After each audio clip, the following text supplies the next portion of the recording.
Hello, everyone. So, for this week's TED Talk, I found that Sherry's TED Talk was very sad, but very true. In fact, one of my favorite quotes that was on the screen was the illusion of companionship without the demands of friendship. The fact of the matter is that with more emphasis on using technology and we are adapting to a very fast paced, very quick environment, and it is definitely affecting our ability to have a proper conversation.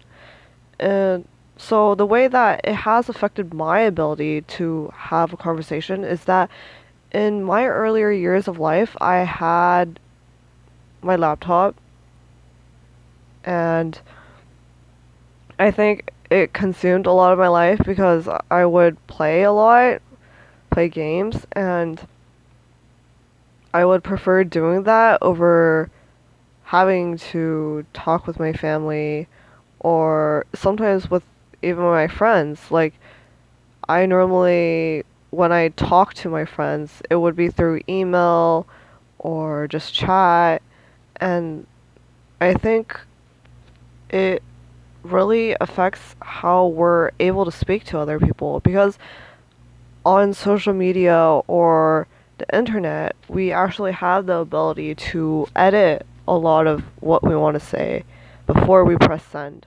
Or even after we send the message, we're able to delete it off Facebook or WhatsApp and Discord. So it's just like, it definitely has affected the way we talk because it makes us less able to think and be careful with our words before, blurting them out. Um, do I find myself wanting to connect through technology instead of human interaction? Sometimes. Just particularly when I'm feeling sad or I feel like the topic would. It's just like hard for me to talk about. Like, and those times tend to be when I'm really sad and I'm crying. I feel vulnerable if I call someone and I appear like there are tears running down my face, or I'm just, it's clear that I've been crying. I feel like it makes other people feel uncomfortable. So, yes, I do turn to technology when I feel like it might make other people feel uncomfortable. As to what steps can be taken to reestablish our ability to maintain human connections, we can change the way we use technology. Um, there is a term for just doing this, being mindful. So, no matter so when it comes to social media, we have a tendency to scroll or browse and not think about what we're going through. But the thing is, what we surround ourselves with will affect the way we think. And so, if you see something on your social media, like your Instagram or something, and you find that you're unhappy when you look at it, you have the ability to unfollow them, to block them, or to just put your phone away. And people need to learn that so that they can preserve their mental health and be able to maintain their human connections. So at a certain time, you can say, oh yeah, at 7 p.m., I'm going to turn off my phone and I'm not going to be using it. I will just talk to people or read or do something else. And when we are mindful of how we use our technology, then that creates a happier way of life.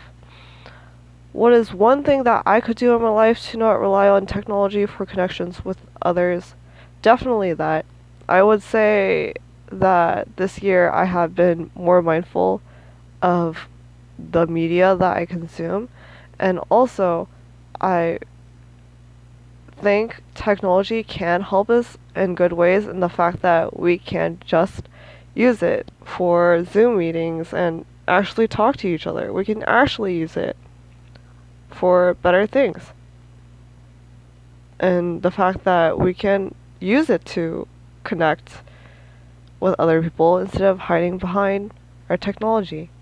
So I think, yeah, I agree with how sad it was for her to see the robot comfort that woman, but I think it's also not necessarily a bad thing because, I mean, there are some people who don't have friends, who don't have family, and maybe they do need a robot to help them. But at the end of the day, human connection is important. We shouldn't be on our phones during meetings. People shouldn't have to feel like they're interrupting other people. And yeah, thanks for watching.